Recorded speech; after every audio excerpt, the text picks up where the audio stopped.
Good evening students. चलिए start करते हैं क्लास 10th का एक चैप्टर 14। ये चैप्टर 14 स्टैटिक्स है। इससे पहले भी आपने इस चैप्टर को पढ़ा हुआ है। ये चैप्टर क्लास 8th में भी पढ़ते हैं बच्चे, 9th में भी आता है। उसी का कुछ अपडेटेड वर्जन बस यहाँ पर है कि 8th में आपका रो डाटा था, 9th में थोड़ा सा ग्रुप डाटा आ गया। यहाँ पर आपका एक क्लास इंटरवल के रूप में आ जाता है, डिस्क्रीट डाटा था उसमें 9th में। मतलब कुल मिलाकर ये सारी चीज़ें होती क्या हैं, group data, ungroup data, discrete और फलाना ढिमकाना, ये सारी चीज़ें यूजलेस हैं। मैंने क्या बोला, आपके किसी काम नहीं आने वाली है। मैं सिंपल वो ये कह रहा हूँ कि एग्ज़ाम में इस चैप्टर से क्वेश्चन बनेगा फाइंड मीन। क्वेश्चन ये नहीं बनेगा व्हाट इज मीन या व्हाट इज मीडियन, ये नहीं बनते हैं। बनता क्या है, find median of the following data, find mode of the following data. तो आपको क्वेश्चन की पहले स्ट्रेटेजी समझनी होगी कि क्वेश्चन पूछा क्या जाता है। मैंने देखा है बहुत सारे टीचर थ्योरी पढ़ाने में लग जाते हैं इसकी, लेकिन मैं आपको यहाँ पर थ्योरी नहीं पढ़ाने वाला हूँ किसी भी तरीके की। हम क्वेश्चन करते कैसे हैं बस मैं ये सिखाने वाला हूँ। और मुझे यकीन है कि ये पूरा वीडियो देखने के बाद आप कैसा भी क्वेश्चन आपको मीन का दे दे, आप मीन फाइंड कर लोगे। कैसा भी मतलब जो एग्ज़ाम में आने वाला है, जो 10th के जो बोर्ड एग्जाम में आपको क्वेश्चन मिलेगा मीन वाला, वो डेफिनेटली आप कर लोगे।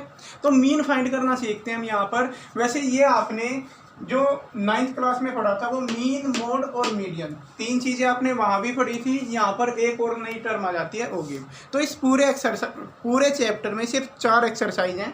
एक एक्सरसाइज पूरी की पूरी मीन के ऊपर है, एक मोड के ऊपर है, एक मीडियन के ऊपर है। ये सबसे इजी है, सिर्फ एक फॉर्मूला लिखो और उस फॉर्मूले के ऊपर सारे क्वेश्चन हो जाते हैं। सबसे इजी है। मीडियन भी आसान है, सिर्फ एक फॉर्मूले के ऊपर है। ओगिव तो सबसे इजी है, बस थोड़ी सी यही एक्सरसाइज आपको कहीं ना कहीं कुछ परेशान कर सकते हैं। क्यों? क्योंकि यहाँ पर मीन के 3 मेथड दिए हुए हैं। मीन फाइंड करने के 3 मेथड है, एक डायरेक्ट मेथड है, एक एज्यूम मीन है और एक स्टेप डेविएशन है। आई थिंक आपने ये 9th में भी कहीं ना कहीं नाम सुना होगा।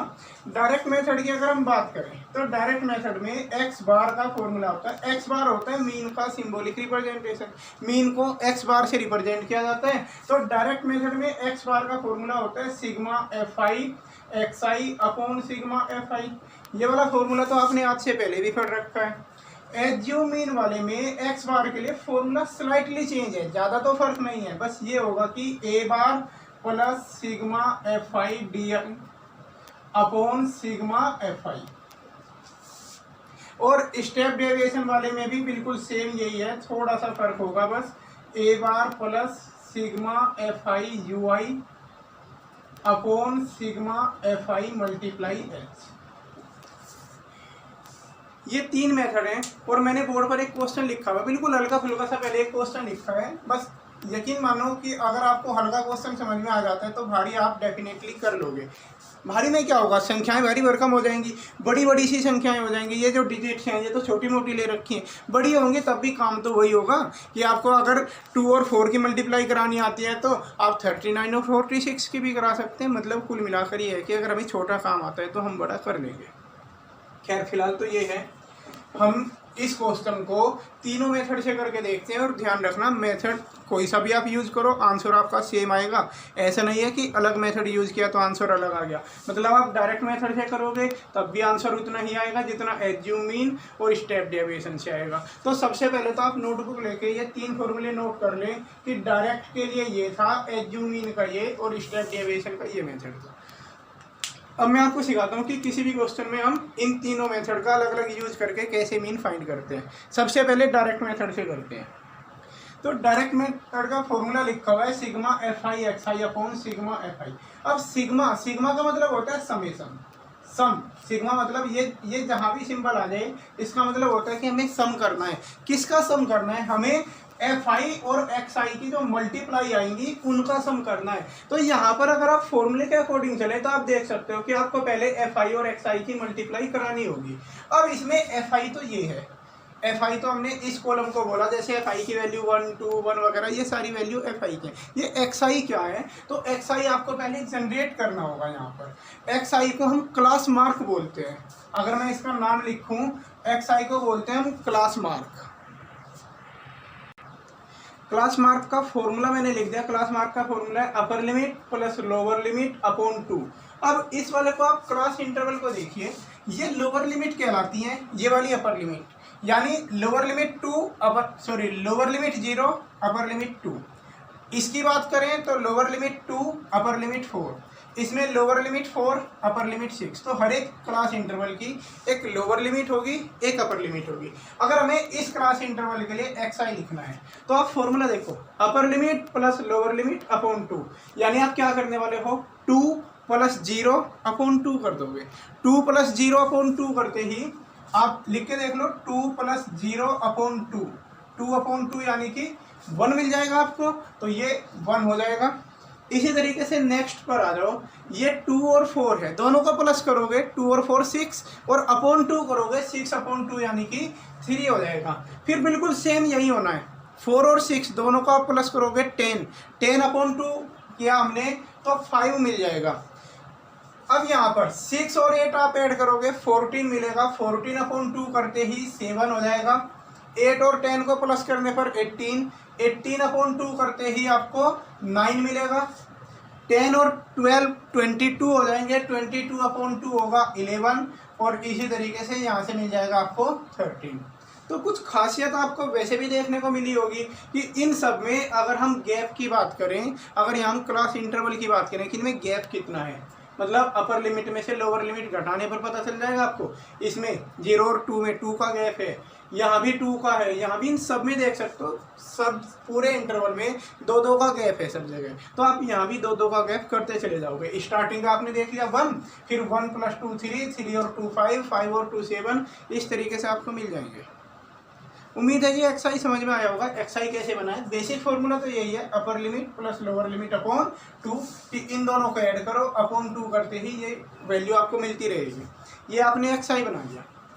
एक्साई बनाने के बाद अब फॉर्मूला आपको क्या कहता है कि आपको एफआई एक्साई फाइंड करना होगा। एफआई एक्साई फाइंड करके देखते हैं पहले, एफआई एक्साई। और ये डायरेक्ट मेथड चल रहा है यहाँ पर, ये डायरेक्ट मेथड है।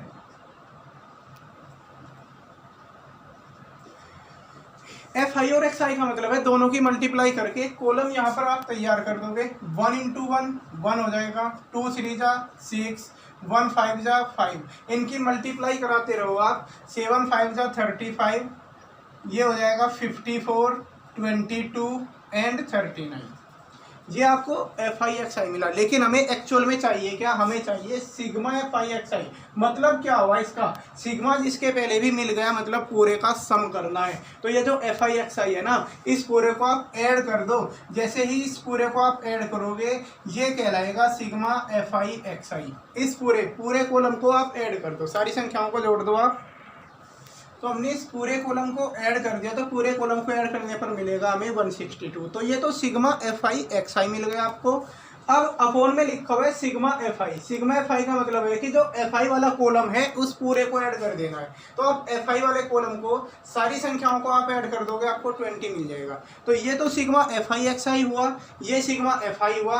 फॉर्मूला आपकी आंखों के सामने है, देयरफॉर मीन को हम एक्स बार से रिप्रेजेंट करते हैं। X bar equal to sigma F i x i upon sigma F I.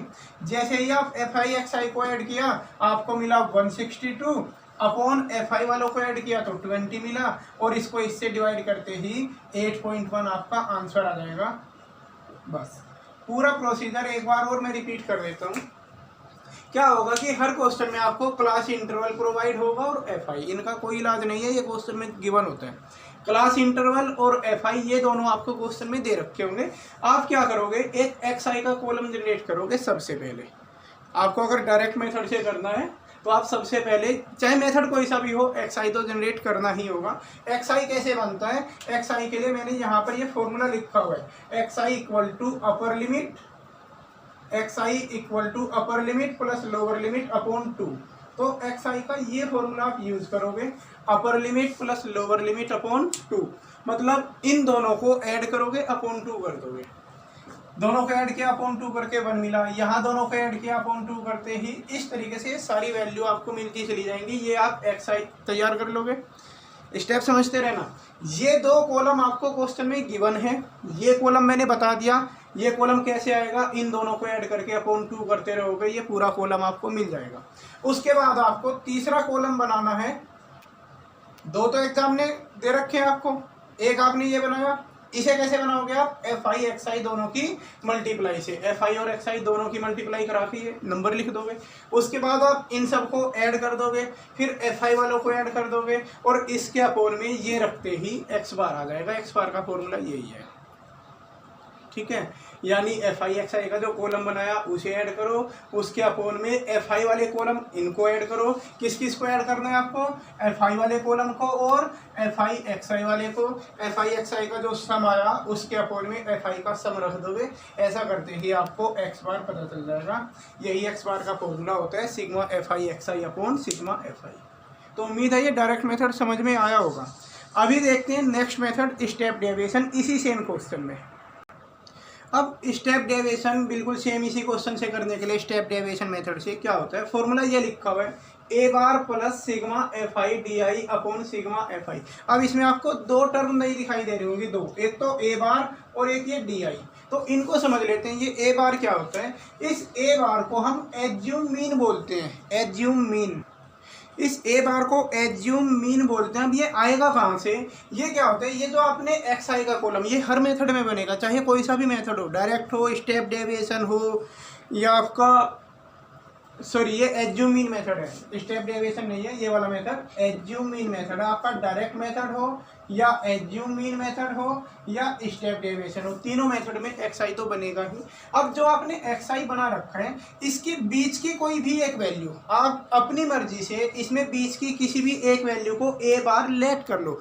Assume, assume का मतलब होता है कि अपनी तरफ से हमने सपोज कर लिया। तो आप इसमें कोई भी बीच की, जैसे ये 7 ले ली, मैं ये नहीं कह रहा हूँ कि एग्जैक्ट बीच वाली लो, 5 भी आप ले सकते थे, 9 भी ले सकते थे, कोई सी भी आप ले सकते थे, इवन आप 3, 11 जो भी मन है, आप किसी भी एक बीच वाली संख्या को, बीच वाले नंबर को आप एज्यूम मीन ए बार से रिप्रेजेंट कर दोगे। ये सबसे पहला काम हो गया।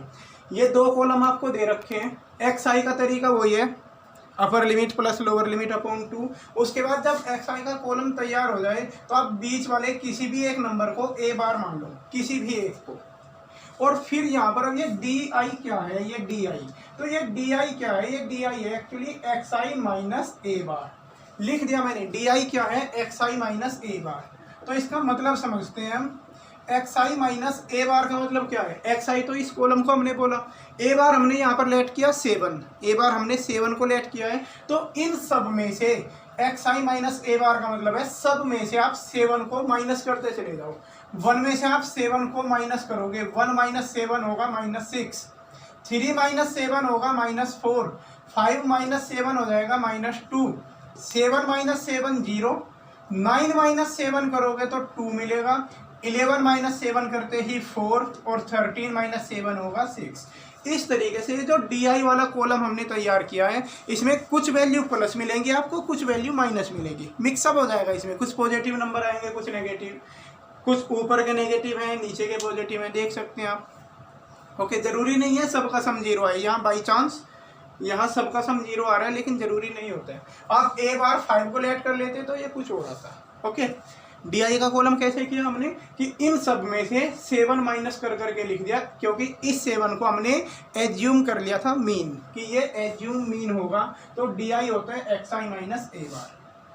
डी आई समझ में आया होगा आपको। अब हम फिर से फॉर्मूला देखते हैं। फॉर्मूले में लिखा हुआ है सिग्मा एफ आई डी आई, यानी क्या समझोगे आप कि एफ आई और डी आई वाले कॉलम की मल्टीप्लाई होगी पहले, फिर उसको ऐड किया जाएगा।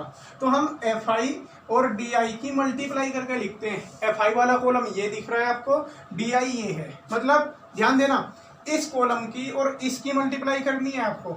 1 की -6 में कराएंगे -6 हो जाएगा, 2 की -4 में कराओगे -8 मिलेगा, 1 की मल्टीप्लाई -2 में कराओगे -2, 5 की 0 में कराई 0, 6 की 2 में मल्टीप्लाई कराओगे 12 होगा, 2 की 4 में कराओगे 8 मिल जाएगा आपको, और 3 6 जा हो जाएगा आपका 18। ओके, 3 के 6 में मल्टीप्लाई कराई 18। अब लिखा हुआ है सिग्मा एफ आई डी आई। इसका मतलब क्या है कि इसी कॉलम को हमें ऐड करना है। हम इस कॉलम को ऐड कर देते हैं। इस कॉलम को ऐड करके जो भी आएगा, ऐड कैसे करना है, माइनस वाले अलग होंगे, प्लस वाले अलग होंगे। अब उसके बाद फिर उन्हें सब्ट्रैक्ट करेंगे। आप प्लस वाले अलग लोगे, प्लस वाले 38 हो गए, माइनस वाले आप अलग से देख लोगे, 8 और 6 14 और 2। 16 हो गए, माइनस वाले 16 हो गए, मिस्टेक हो गई थी, माइनस वाले 16 हो गए, तो प्लस वालों में से इस माइनस वाले को माइनस करोगे आप, इसे आपने घटा दिया तो 22 आ गया। कुल मिलाकर ये सारा सम आ जाएगा 22। टेंथ में आ गए हो आप भी समझदार हो कि इन सब का सम 22 आएगा। और मैं टेंथ के बच्चों को क्या एक्सप्लेन करूं कि प्लस वाले सब जोड़ लिए, माइनस वाले सब जोड़ लिए, प्लस में से माइनस घटा दिया, जो भी बचा वो ये आया। तो sigma F I D I की वैल्यू 22 हो गई। अपोन में लिखा हुआ है फॉर्मूले में सिग्मा एफ आई, यानी एफ आई वाले कॉलम को जोड़ना होगा हमें, तो हमने एफ आई वाला कॉलम पहले से जोड़ के रखा हुआ है, एफ आई वाला कॉलम 20 है। अब हमें सारी वैल्यू उस फॉर्मूले में पुट कर देनी है। तो देयरफॉर जो मीन एक्स बार आएगा वो होगा A bar plus sigma F I D I upon sigma F I. अब वैल्यू रखनी स्टार्ट करते हैं। ए बार हमने 7 को लेट कर रखा है, तो ए बार की वैल्यू 7 रखी, plus sigma F I D I की value 22 upon sigma F I की वैल्यू 20। अब आप इस 7 को तो ऐसे रहने दो और उसको उससे डिवाइड करके पॉइंट में ले आओ। ये जैसे ही आप डिवाइड करोगे ये 1.1 मिल जाएगा आपको। अब दोनों को ऐड करने पर फाइनल आंसर आ जाएगा 8.1। आप देख सकते हैं कि डायरेक्ट मेथड से भी आंसर इतना ही आया था 8.1। ये हमने एज्यूम मीन मेथड से किया तब भी 8.1 आया। तो एज्यूम मीन मेथड को एक बार पूरा चेक कर लेते हैं कि कैसे कैसे किया। ये दो कॉलम आपको क्वेश्चन में गिवन होंगे। एक्स आई आप बना लोगे, एक्स आई मतलब अपर लिमिट प्लस लोअर लिमिट दोनों को ऐड करके एक्स आई आप बना लोगे। फिर एक्स आई वाले में बीच की कोई सी भी एक संख्या, बीच का कोई भी एक नंबर आप उसे ए बार लेट कर लोगे। ए बार को एज्यूम मीन बोलते हैं, किसी भी एक को। उसके बाद हर नंबर में से वही घटाते चले जाओ जिसे आपने ए बार लेट कर रखा है। मतलब हर नंबर में से 7 माइनस करके लिख देना है, 1 - 7, 3 - 7। इस तरीके से यहाँ पर जैसे 9 - 7 करोगे प्लस मिलेगा, कुछ प्लस मिल जाएगा, कुछ माइनस मिल जाएगा। ये डी आई वाला कॉलम बन गया। उसके बाद आप एफ आई डी आई वाले इन दोनों की मल्टीप्लाई करके यहाँ पर लिख दोगे, एफ आई और डी आई की मल्टीप्लाई करके। उसके बाद ये जो भी आया एफ आई डी आई इसे ऐड कर दोगे, ये पूरा सिग्मा एफ आई डी आई बनेगा। अपोन में एफ आई वाले को ऐड करोगे, एफ आई वाला ऐड किया तो 20 मिला हमें। फिर हमने इस फॉर्मूले में सारी वैल्यू पुट कर दी और वैल्यू पुट करते ही हमें आंसर मिल जाएगा। नेक्स्ट जो मेथड है वो स्टेप डेविएशन मेथड है, वो इसी से थोड़ा सा एक्सटेंडेड है। काम उसमें भी बिल्कुल सेम यही होना है एज्यूम मीन मेथड की तरह। जो नेक्स्ट है स्टेप डेविएशन, उसे देखिए। अब आपको स्टेप डेविएशन का फॉर्मूला भी सामने बोर्ड पर लिखा दिखाई दे रहा होगा। इसमें ए बार तो वही है पुराना, ए बार हम उसी को बोलते हैं जिसको हम यहाँ एक्स आई के एक बीच वाला नंबर जो भी हम लेट करते हैं उसे एज्यूम मीन कोई, वही है सेम यहाँ पर। अब यहाँ दो टर्म आई नहीं, एक यू आई और एक एच। एच क्या होता है? एच होता है ये जो क्लास इंटरवल है इन सब के बीच का गैप। मतलब एच होता है upper limit minus lower limit. अगर मैं एच के फॉर्मूले की बात करूँ, इसे क्लास साइज बोलते हैं। साइज मतलब कि क्लास कितनी बड़ी है, कितने हैं उसमें, तो वो upper limit minus lower limit होता है।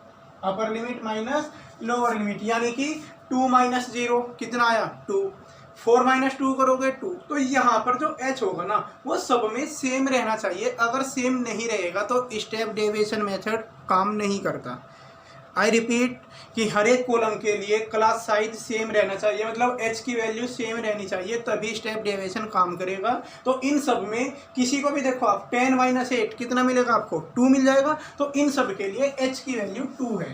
तो इस क्वेश्चन में हमें h तो पता चल जाएगा, h 2 होगा यहाँ पर। अब ये जो ui है ना, उस ui को देखते हैं वो क्या है।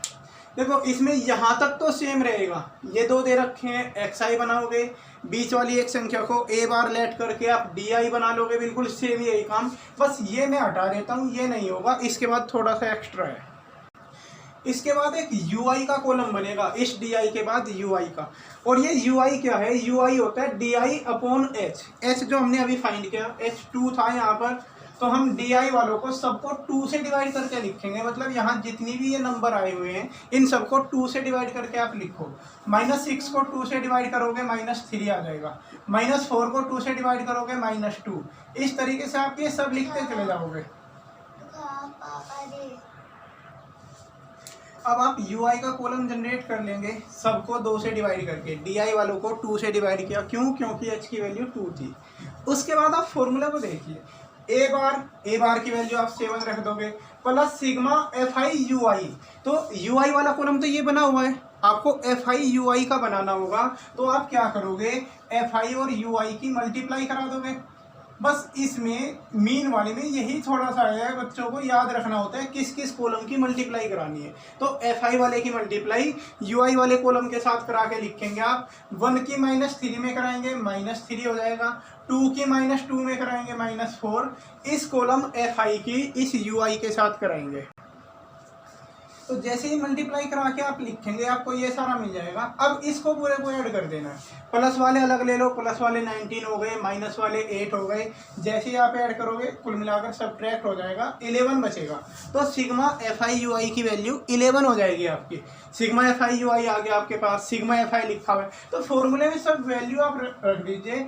एक्स बार मतलब mean equal to A bar की value 7 plus sigma F I U I 11 आया आपके पास, अपॉन सिग्मा एफ आई हम पहले ही कैलकुलेट कर चुके हैं, 20 आया था।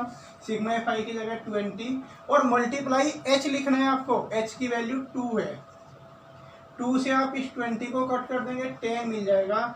ये होगा 7 प्लस 11 अपॉन 10 यानी कि 1.1 और दोनों को ऐड करके ही 8.1। तो अगेन आप देख सकते हैं आंसर इस मेथड से भी सेम वही आया जो एज्यूम मीन मेथड से आया था या जो डायरेक्ट मेथड से आया था। तो मेथड तो तीनों सेम आंसर देते हैं। अब बात ये आती है कि 3 मेथड क्यों बने जब आंसर सबसे सेम आना है, क्या खासियत है कि हम कौन सा मेथड कब यूज़ करें। एक्चुअली अगर एग्जाम में लिखा हुआ नहीं आता तो आप डायरेक्ट मेथड भी यूज़ कर सकते हैं, क्योंकि आपको सबसे आसान डायरेक्ट मेथड लगा होगा। क्या करते हैं डायरेक्ट में, सीधा ही सिग्मा एफ आई एक्स आई की मल्टीप्लाई कराई, उसे ऐड किया और उसके अपोन में एफ आई रख दोगे, काम खत्म हो गया। उसके अलावा फिर एज्यूम मीन मेथड भी कुछ आसान है, लेकिन स्टेप डेविएशन में तो बहुत सारा काम बढ़ गया। बहुत आपको इरिटेशन सी होगी कि इतने सारे कॉलम बार बार बनाते रहो। क्वेश्चन डिफिकल्ट नहीं है लेकिन फिर भी टाइम तो लगता ही है। तो अब ये 3 मेथड क्यों है उसका रीज़न आप सुनिए। जब कई बार यहाँ पर ये डिजिट्स अगर आपको काफ़ी बड़ी दे रखी हो कि यहाँ पर है 550 to 750, बड़ी सी कुछ संख्याएं दे रखी है। यहाँ भी ये डाटा कुछ बड़ा है कि ये है 324, 515, 742, कुछ भी इस तरीके से बड़ा सा है ये डाटा कुछ बड़ा है ये। तो जब आप एफ आई एक्स आई की मल्टीप्लाई कराना चाहोगे तो यहाँ पर वो मल्टीप्लाई बहुत कॉम्प्लिकेटेड हो जाएगी। तो उसकी जो कॉम्प्लेक्सिटी है यानी जो ज़्यादा जो काम हमें करना पड़ रहा है उसी को रिड्यूस करने के लिए हम इन मेथड्स का यूज़ करते हैं, एज्यूम मीन मेथड और स्टेप डेविएशन मेथड।